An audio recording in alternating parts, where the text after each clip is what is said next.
is finally going to get these forms signed off today, you guys. Also, I'm wearing my new trousers from yesterday. What do you guys think? I'm not the kind of person that marinates their clothes in wardrobes, so I'm here wearing it today. This is my research degree exam entry form, and this one is the nomination of examiners form. This one is to show that you're going to submit. So as you can see, it depends on what you're submitting. I'm doing a PhD. Those two that I told you guys about last time, you fill out this form to show how many PhDs that they've done and how many PhDs are examined. Ooh, yay, party, party, party, party. I'm that much closer to submitting, and I'm just so excited. I have 1.5 months left to submit my thesis. I don't know whether to go back to the lab and just get some more writing done, or if I should just chill. I submitted my first draft of my thesis to my supervisor today, so that leaves me 1.5 months exactly to finish completely and submit it completely. So I think that's good time. I mean, I've given myself a good time to be able to give him time to read it and also to give me time to edit.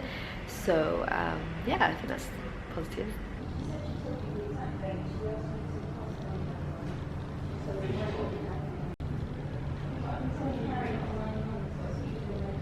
Do you see that over there? Let me show you. That is the BT Tower. So I'm currently at Waterstones, as you can see. So I'm sitting in a small little corner, and I've just published a blog post on my blog, iminaplace.com. Secret places for quiet study or work in London. So this is the blog post. So if you go there, I list 5 places where you can do some secret studying: Waterstones, Waterloo, etc, etc.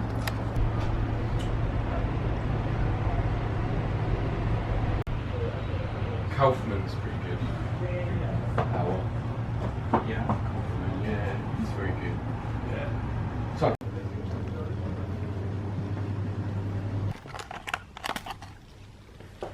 shall I hold your camera? Oh yeah. Thank you. This is your Can you show your pin? my pin, the Ethiopia. So it's the Horn of Africa. You are the first one from there now. No. South Africa. Someone in North Africa. Yes, it's mostly Eastern Europe, Britain, Yeah, a bit of exactly. Southeast Asia, but that's about Yeah. it. I mean, I was born in London, so I should have 2 pins in me. There are people who have done Yeah. that. Oh, what happened now? Oh, is there some sort We've of... been Oh! 8 village boys living in a place called Lahotka, or we play all in a band and band. So right now, off to my Arabic class. I've had such a long day, very productive though, and yeah, off to my Arabic class. And then Ramadan tent again today, so I'm looking forward to that. I'll catch you guys later. So on my way home after Arabic class, I didn't end up going to Ramadan tent because I just felt like I was going to get home really late, and I was by myself. At least last week I was with my brother, but this time I'm by myself, and I just thought, you know what, like, I don't want to get home too late because otherwise I'll get home at like 11 PM or something, and it's not that safe, especially now with the current climate. And the way that things are, it's not that safe for me as a hijabi to be walking around at midnight by myself. So I just thought I'd just come home. So I'm a little bit late for iftar, but it's fine, at least I'm safe. So the class went really well. We were doing time today, able to say what time it is and what time we do certain things in the present tense. So that was really, really good and really helpful and useful. I'm so glad I got them. They're so comfy. As you can see, really comfortable. I'm currently deciding on my chapters to do for my introduction, and I've kind of planned it out. And then I saw this thesis, which is someone's thesis from 2016, if it zooms in. This is from someone's thesis from 2016, and it's completely just thrown me off because I prefer the way that they've laid out their chapters. It's not quite the same topic, but I would like the layout a bit more than what I planned. So now I need to scrap this basically and then start again, because I prefer these chapters to this one, to be honest. So today's Thursday. I'm on my way to school in Hackney to meet the head teacher to have a small discussion with him. I had to get changed twice today because I just did not know what to wear. I just have not been, I mean, I usually dress kind of smart casual, I guess you guys have seen me the way I dress, but this is more formal, I suppose, so I just felt a bit more nervous about it. Didn't know what to do. I got changed twice. My brother looked at me and said, "You look too over the top," and my mum looked at me and said, "You look too plain," and I was like, I don't know what to do with myself. But I went quite simple: a blazer, trousers and some loafers. First impressions are, honestly, first impressions are so important. They can make or break the way someone thinks about you. So it's really important to make sure that when you go to meet someone for the first time, especially in a professional environment, you look the part as well as sound the part.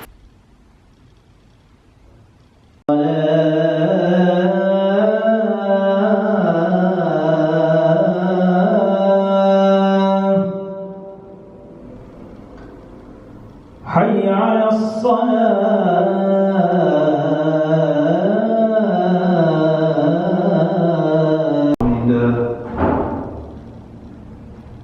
الله أكبر. How cute are they?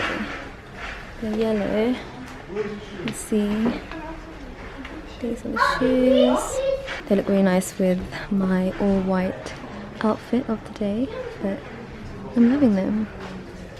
It's a really nice colour, very complimentary to our skin tone. So I ended up getting this pair of shoes. This is what they look like. It's from Clarks. Really good size heel. Clarks shoes are guaranteed to keep you comfortable and keep your feet happy all day. So I got these. I think they're really, really cute, as you can see, and they're genuine leather as well, so that's really good. I only get my shoes from Clarks, to be honest. So I kind of just wanted to sit down and talk a little bit about what's been going on. I can't ignore world events. To be positive, and I want it to be happy and just showing my PhD and showing you my life and you know, constantly smiling and happy, which I mostly am, but there are times when things that are happening in the world really get to me. And I think the past sort of 2-3 weeks have just been an accumulation, an aggregation of things that have been happening so very close to home. It started off with the Manchester attacks, which was absolutely senseless. Innocent kids, innocent girls were killed, innocent people were killed when they were just going to watch their favourite musician. That shouldn't happen. It's an abomination. We do not share the same values as these kind of people, and that's something that people should always remember. So in every corner of society you will always get those that are more extreme and those that have twisted ideologies, and that's exactly what that group is. And then you had the attacks in London Bridge. Again, innocent people were affected, and that kind of shook me a little bit because my sister studies not too far away from there, and I used to live there in London Bridge, and so that you had the fire that happened, and the fire obviously was not an attack, but it you might as well call it murder because of how it happened, and that should never have happened, ever, never, not in a billion years should that have ever happened. In their safe place, they were in the place that they call home. When I get home, my parents are happy because they know I'm safe, they know that I'm out of danger. And these people were in the place that they call home, and in a place that is safe, it's safest for them. They were in bed. They didn't even make it to see the morning because of reasons that were so avoidable, like because of things that could have been avoided if people of higher authority cared about people who don't have as much, or people who are less well off. You know, it's so important that we look after those that are lower in terms of social status, or in terms of finance or whatever in society, because those are the ones that are really going to build us.